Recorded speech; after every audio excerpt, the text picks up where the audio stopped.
എന്തു പറ്റി മോളെ? സ്വപ്നം കണ്ടോ? അനുമോളെ എന്താ പേടിക്കുന്നേ? എന്തു പറ്റിയടാ?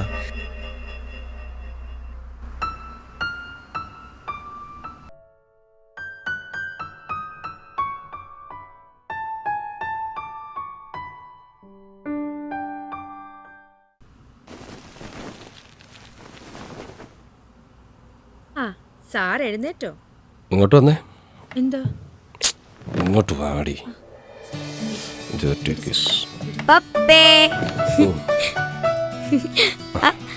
പപ്പയും മോളും കൂടി ഇവിടെ കിടന്നു. ബസ് വരെ സമയമായി. ഇനി പപ്പ തന്നെ മോളെ ഒരിക്കലും വിട്ടാ മതി. ഇപ്പൊ തന്നെ മമ്മയ്ക്ക് ദേഷ്യം വന്നു തുടങ്ങി. കുറച്ച് കഴിഞ്ഞാ മമ്മ വയലന്റ് ആവും. പപ്പേ, മമ്മി വയലന്റ് ആയ എന്താ പ്രശ്നം? അമ്മ വയലന്റ് ആയാലും ഒത്തിരി പ്രശ്നമുണ്ട്.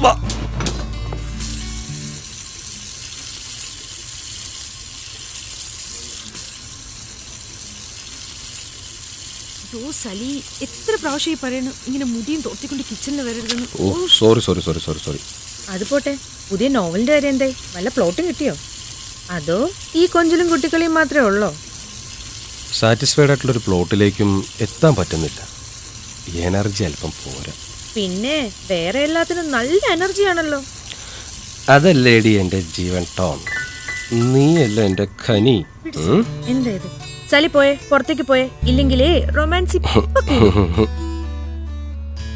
Swami Vivekananda was born in Kolkata in 1863 and became a great disciple of Sri Ramakrishna, one of India's leading social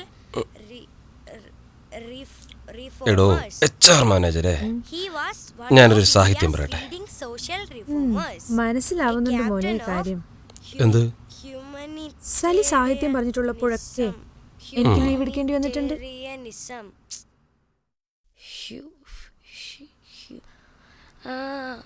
Humanitarianism and service to God എനിക്ക് through ലീവില്ല മോനെ. service to others. മോൻ തൽക്കാലം ആ സാഹിത്യം പേപ്പറിലോ.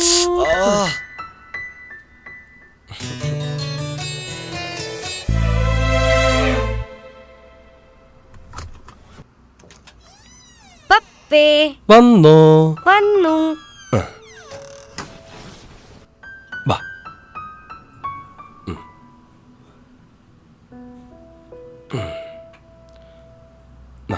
പാൽ കുടിക്ക്, കഴിക്ക്. പിന്നെ ഇന്നെങ്ങനെയാ സ്കൂളിൽ പോയിട്ട് തകർത്തോ? അതൊക്കെ അടിച്ചു പൊളിച്ചു പപ്പേ. പിന്നെ അതെനിക്കറിയാലോ. അതിലും വലിയൊരു സംഭവം ഉണ്ടായി. എന്തോ അത്? ഇന്ന് ക്ലാസ്സില് ട്രെയിനേഴ്സ് വന്നു പപ്പേ. ആഹാ. ആരാവാൻ ആഗ്രഹം ഒരു പേപ്പറിൽ എഴുതി എന്നിട്ട് തരാം. മോളെന്ത് എഴുതി കൊടുത്തേ? പപ്പേ, ഒരു കാര്യം പറയുമ്പോ ഇടയ്ക്ക് കയറി സംസാരിക്കരുതെന്ന് ഞാൻ പറഞ്ഞിട്ടില്ലേ? That's A bad habit. ശരി. നമ്മള് പറയും. എല്ലാരും ഡോക്ടറും എഞ്ചിനീയറും ആവണമെന്ന് എഴുതി കൊടുത്തു. ചിലരൊക്കെ ഫിലിം സ്റ്റാർ ആവണമെന്ന് എഴുതി കൊടുത്തു. ബട്ട് ഞാൻ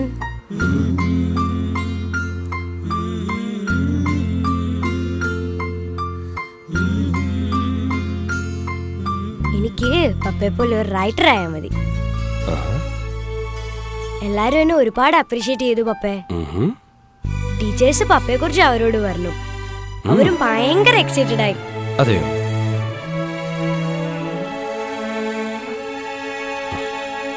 I am feeling proud of you പപ്പേ. തീർച്ചയായിട്ടും വിളിക്കാം. Okay, by.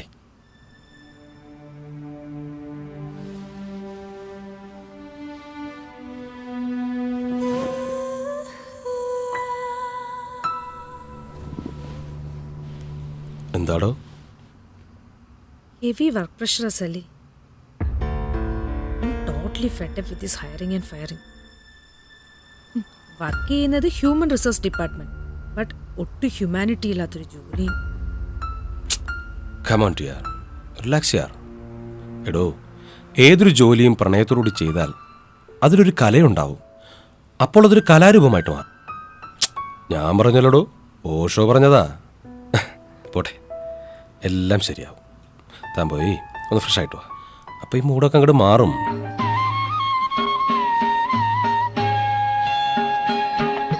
Chakra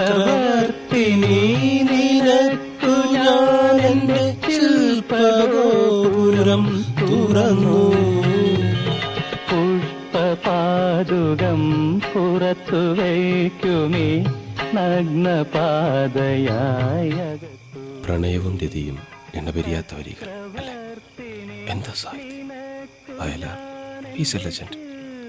Absolutely he's a legend. Pookkum ദേവസുന്ദരികൾ കങ്കളിൽ പ്രണയദാഹമോടെ നടമാടും I'm a poet. മണ്ഡപങ്ങളിൽ രുദ്രവീണകൾ പാടും താനേ പാടും ചക്രവർത്തിനി നിനക്കു ഞാൻ എൻ്റെ ശില്പഗോപുരം.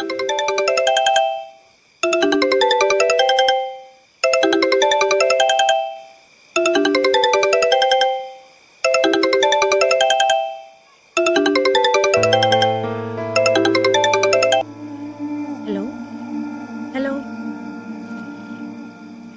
ഹലോ ആ റേഞ്ച് കിട്ടുന്നില്ല.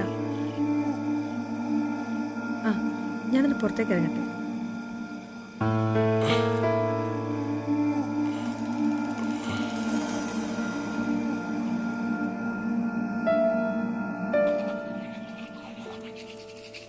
മമ്മേ മമ്മി ഇന്ന് നേരത്തെ വരണേ, ഔട്ടിങ്ങിന് പോകാനുള്ളതാ.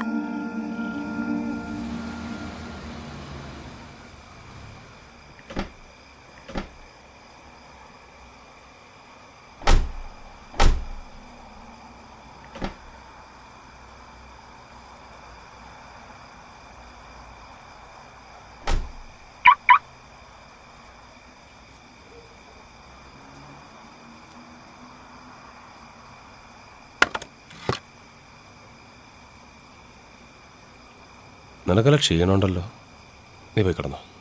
എനിക്ക് ആ ത്രെഡ് ഒന്ന് വെളുപ്പിക്കണം. ആ മോളു ഇവിടെ കിടന്നുറങ്ങാതെ. ഇന്ന് പപ്പയുടെ കൂടെ കിടന്നാ മതി. പപ്പയുടെ അനു മോളെ ഇങ്ങോട്ട് വാ. രാത്രിയാ പെണ്ണിന്റെ ഒരു നിനക്കിത്തിരി കൂടുന്നുണ്ട്. ഇങ്ങോട്ട് വന്നേ, വാ വരാൻ. മമ്മ വിട്.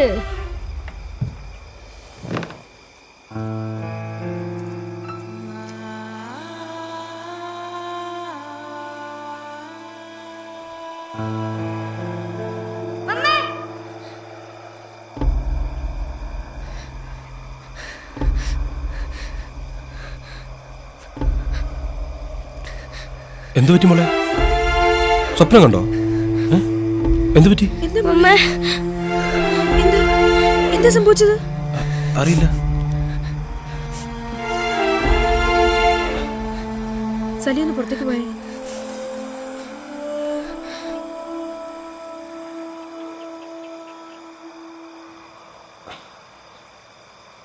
എന്താ ധ്വനി? എന്താ? ഏയ് റിലാക്സ് അലി.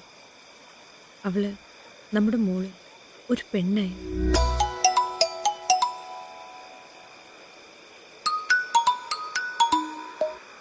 ആ ഹലോ.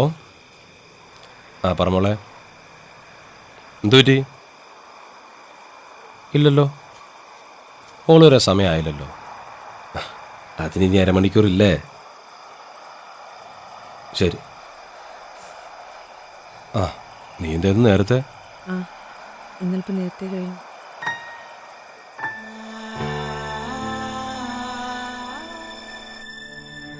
നിനക്കെന്താ പറ്റിയേ? 2 പ്രാവശ്യം മോള് വന്നോന്നൊക്കെ വിളിച്ചു ചോദിച്ചു. എന്താ? ആ hello Annie, how are you?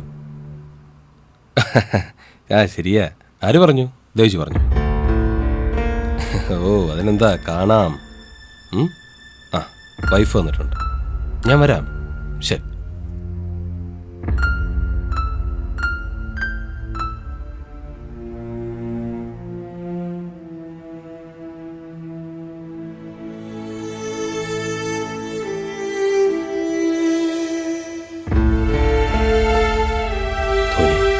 ഒരുപാട് ദിവസം ഞാൻ നിന്റെ നഗ്നത പുതിച്ചൊന്ന് ഉറങ്ങിയിട്ട്.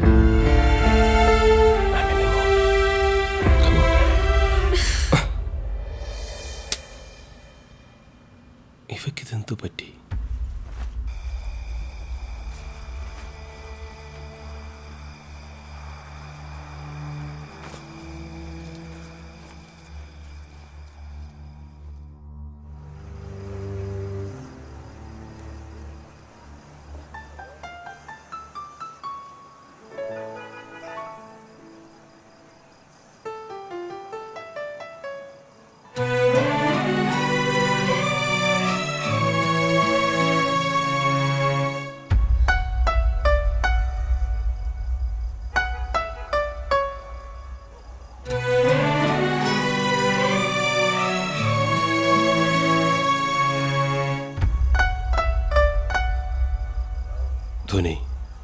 എനിക്ക് നിന്നോടൊന്ന് സംസാരിക്കണം.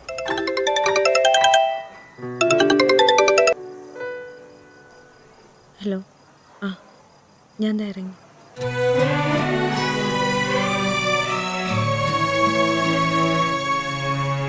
സരി, എനിക്കൊന്ന് പുറത്തു പോകണം.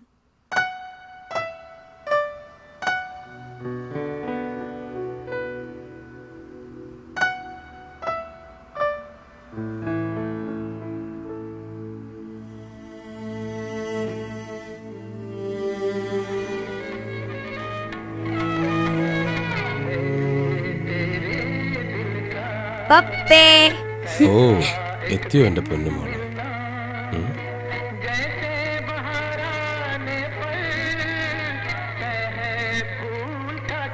സലി, ചായ കുടിച്ചില്ലേ? ഞാൻ എടുത്തിട്ട് വരാം.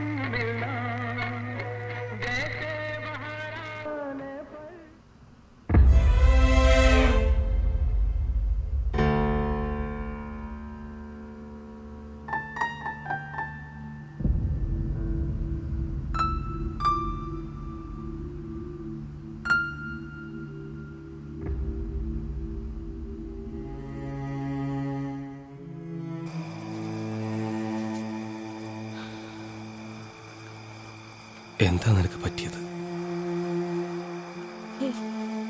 ഒന്നുമില്ല സലി.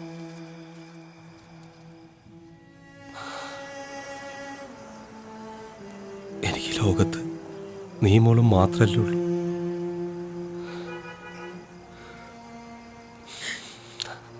നീ എന്താ ഇങ്ങനെ?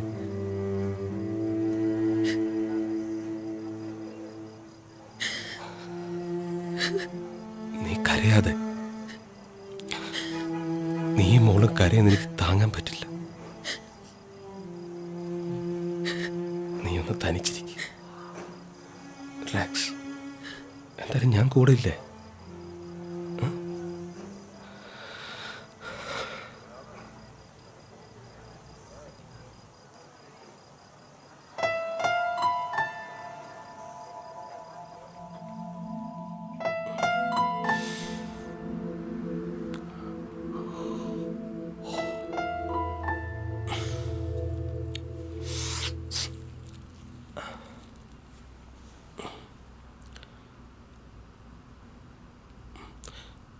ധ്വനി, ധ്വനി, ധ്വനി.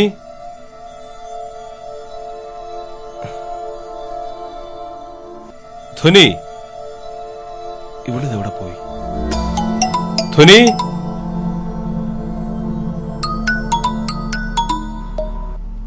ഹലോ.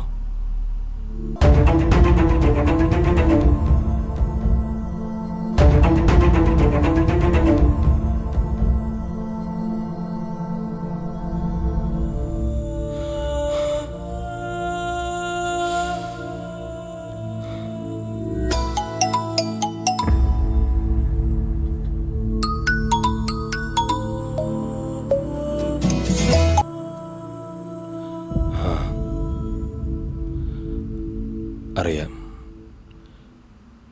എനിക്ക് മനസ്സിലാവും. ഇല്ലെങ്കിലും ഞാനങ്ങോട്ട് വിളിക്കുമായിരുന്നു.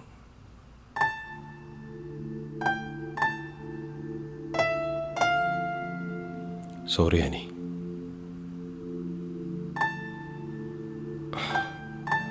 ഇല്ല, എനിക്കിനി ഒന്നും എഴുതാൻ കഴിയില്ല.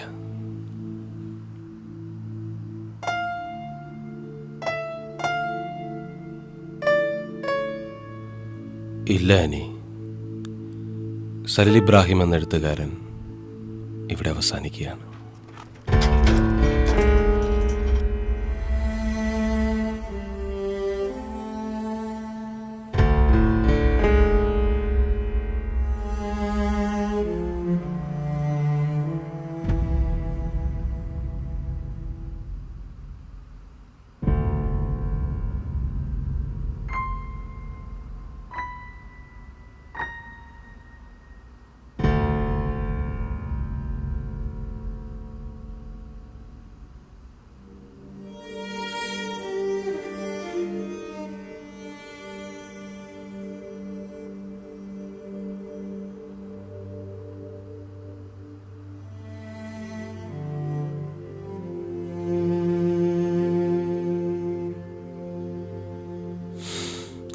അപൂർണമായ എൻ്റെ നോവൽ,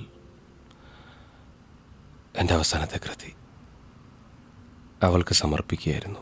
അപൂർണതയാണോ നീ അവൾക്ക് സമർപ്പിക്കേണ്ടത്? അവളില്ലാത്ത, എൻ്റെ ധ്വനിയില്ലാത്ത ജീവിതം അപൂർണമല്ലേ?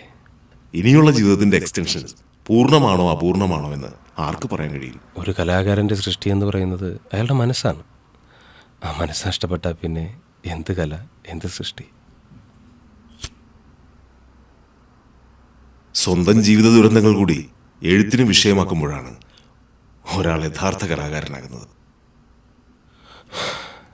12 വർഷം കൂടെ ജീവിച്ച ഭാര്യയുടെ മനസ്സറിയാൻ കഴിയാത്തവനാണ് ഞാൻ.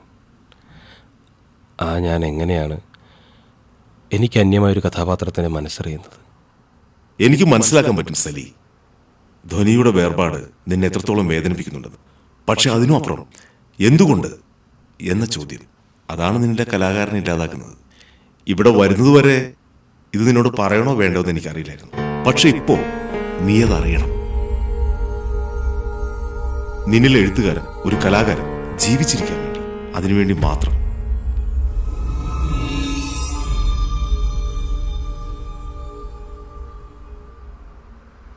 ധ്വനി മരിച്ച് 2 ദിവസം കഴിഞ്ഞിട്ടാണ് എനിക്കിത് കിട്ടിയത്. വായിക്കും.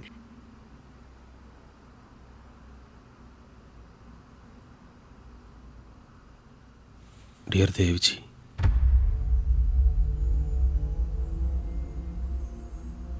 ഒന്നും വേണ്ടിയിരുന്നില്ല ദേവിജി. കുറ്റബോധം എന്നെ വല്ലാതെ കീഴ്പ്പെടുത്തുന്നു.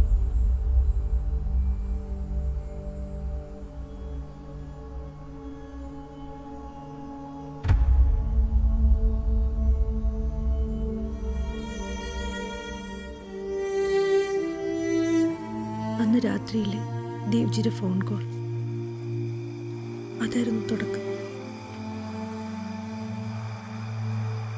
The beginning of my end.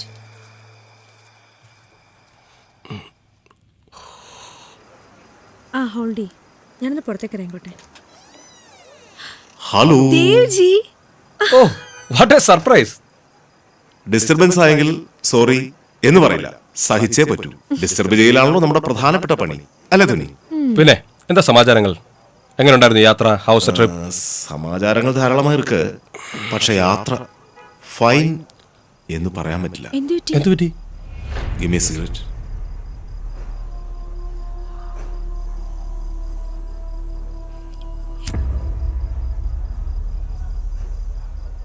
കാഴ്ചകൾ തേടിയുള്ള എൻ്റെ യാത്രകൾക്കിടയിൽ നല്ലതും ചീത്തയുമായിട്ടുള്ള ഒരുപാട് ഇമേജസ് മനസ്സിൽ വന്നു ചേരാറുണ്ട്.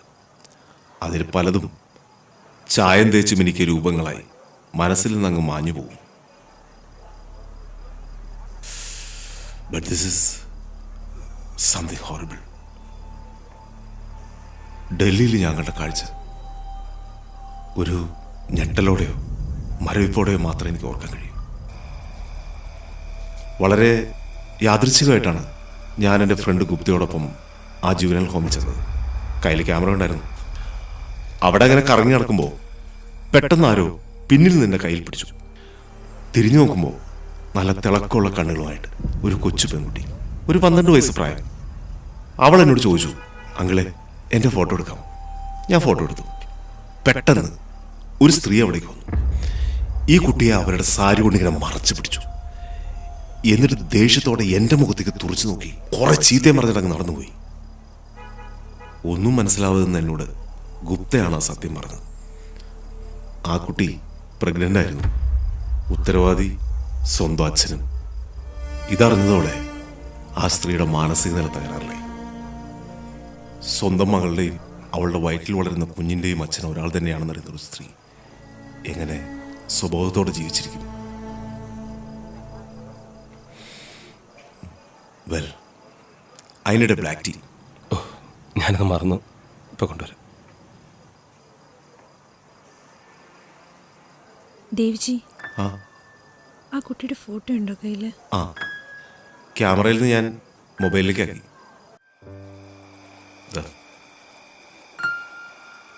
കളയണം എന്ന് വിചാരിച്ചതാ പല പ്രാവശ്യം, പക്ഷെ എന്തോ പറ്റുന്നില്ല. ഇത് ഡിലീറ്റ് ചെയ്യണം. ക്യാമറയിൽ നിന്ന് മാത്രമല്ല, മനസ്സിൽ നിന്നും.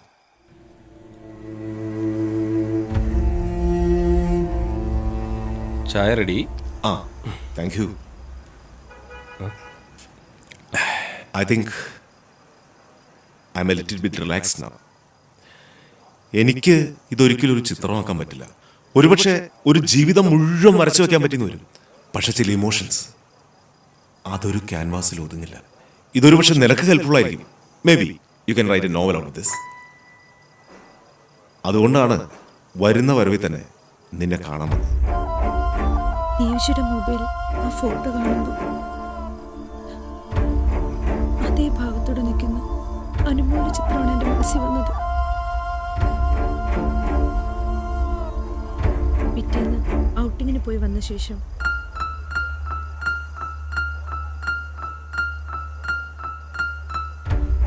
നിനക്കൊല്ല ക്ഷീണമുണ്ടല്ലോ, നീ പോയി കിടന്നു. എനിക്ക് ആ ത്രെഡ് കണ്ടൊരു മോളു ഇവിടെ കിടന്നുറങ്ങാതെ എഴുന്നേൽക്ക്, അകത്ത് പോയി കിടക്ക്. എനിക്കിന്ന് പപ്പയുടെ കൂടെ കിടന്നാൽ മതി. ഒരു മനോരോഗത്തിന്റെ വിത്തുകൾ എന്നിൽ വളരുകയായിരുന്നു.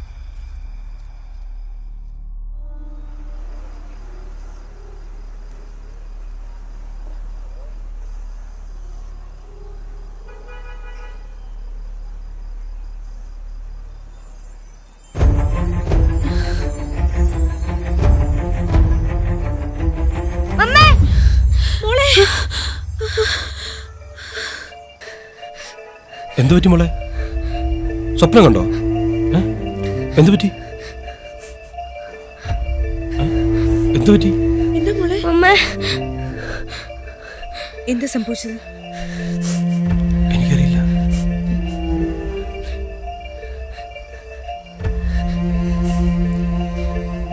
സലീന പുറത്തേക്ക് പോയേ. എന്താ? ഒന്ന് പുറത്തേക്ക് പോ.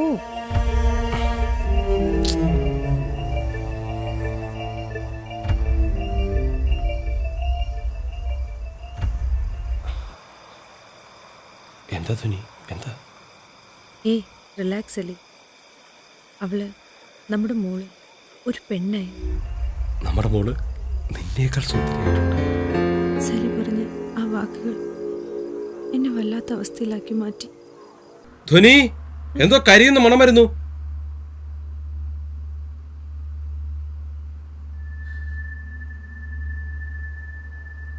അച്ഛൻ തൻ്റെ മകളുടെ കയ്യിൽ കാമത്തോടു കൂടി തഴുകുന്നു. അയാളുടെ ദൃഷ്ടി അവളുടെ ഇളം ചുണ്ടുകളിൽ പതിക്കുന്നു. അതുവരെ കുട്ടിത്തം നിറഞ്ഞു നിന്ന ആ ചുണ്ടുകളെ അയാൾ തൻ്റെ കാമം നിറഞ്ഞ മനസ്സുകൊണ്ട് ആസ്വദിക്കുവാൻ തുടങ്ങി. സലി എഴുതിയത് വായിച്ചപ്പോൾ എവിടെയൊക്കെയോ സലി ആ കഥാപാത്രമായി മാറുന്നത് പോലെ എനിക്ക് തോന്നി. ഒരമ്മയും ഭാര്യയും തമ്മിലുള്ള സംഘർഷം എൻ്റെ ഉള്ളിൽ തുടങ്ങുകയായിരുന്നു.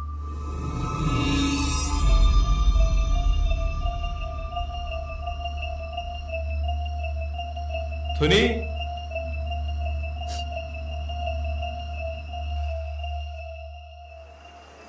സലിയുടെ സാമീപ്യം പോലും എന്നിൽ അയാളുടെ ഓർമ്മകൾ ഉണർത്തി. സലിയ കഥാപാത്രമായി മാറുന്നത് പോലെ തോന്നി.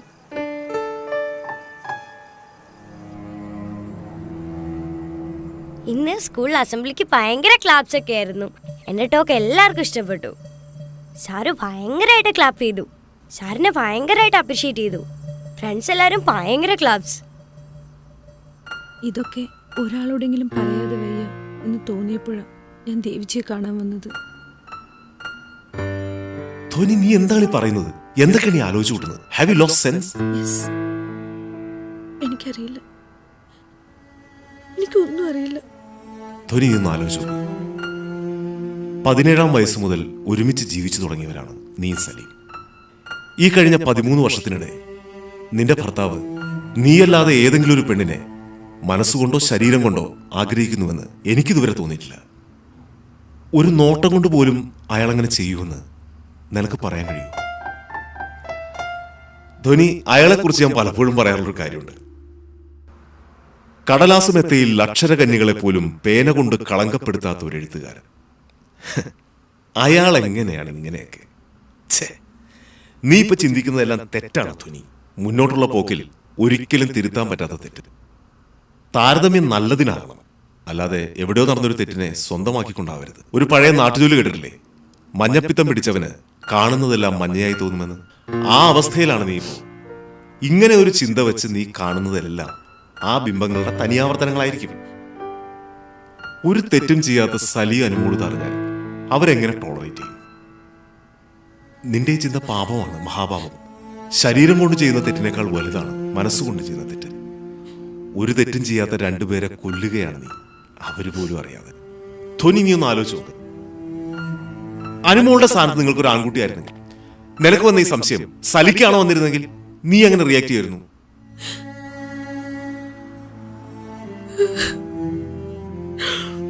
Relax, relax. ഞാൻ കരയാൻ വേണ്ടി പറഞ്ഞല്ലോ കുട്ടി. ഞാൻ ഈ വഴക്ക് പറയുന്നു നിന്നെയല്ല, നിന്റെ മനസ്സിൽ കടന്നുകൂടിയ വികൃതമായ ചിന്തയുണ്ടല്ലോ, അത് നീ മാറ്റണം. You are A wife, moreover I love you mother. അതായിരിക്കണം ഇനി നിന്റെ മനസ്സിലുണ്ടാവേണ്ടത്.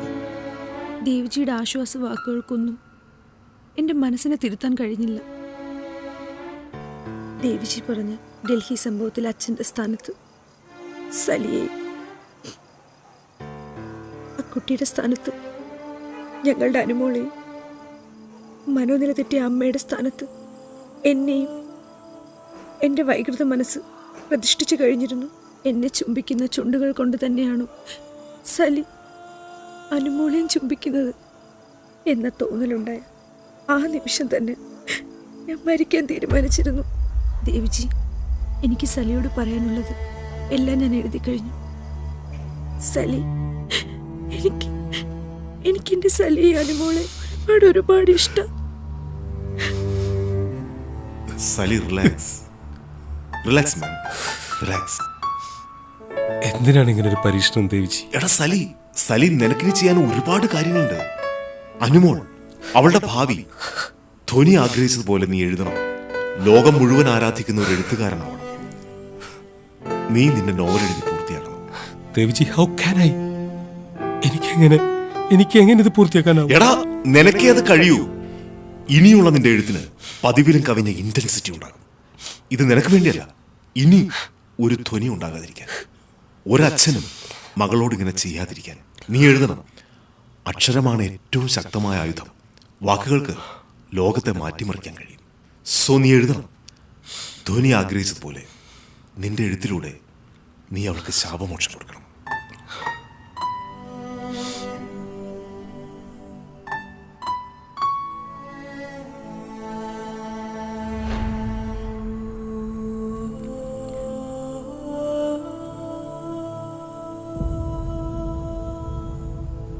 ഡൽഹിയിലെ ആ പെൺകുട്ടിക്ക് സ്വന്തം പിതാവിൽ നിന്ന് നേരിട്ട പീഡനം, ഇതൊക്കെ ദുരന്തങ്ങൾ തന്നെയാണ് എൻ്റെ കാഴ്ചപ്പാട്. ഒരു ദുരന്തത്തിൻ്റെ ഇര ഒരാളായിരുന്നേക്കാം, പക്ഷേ ആ ദുരന്തത്തിൻ്റെ പ്രതിധ്വനികൾ ഒരുപാട് പേരെ ഇരകളാക്കിക്കൊണ്ടേയിരിക്കും. എൻ്റെ ധ്വനി അവരിലൊരാളായിരുന്നു.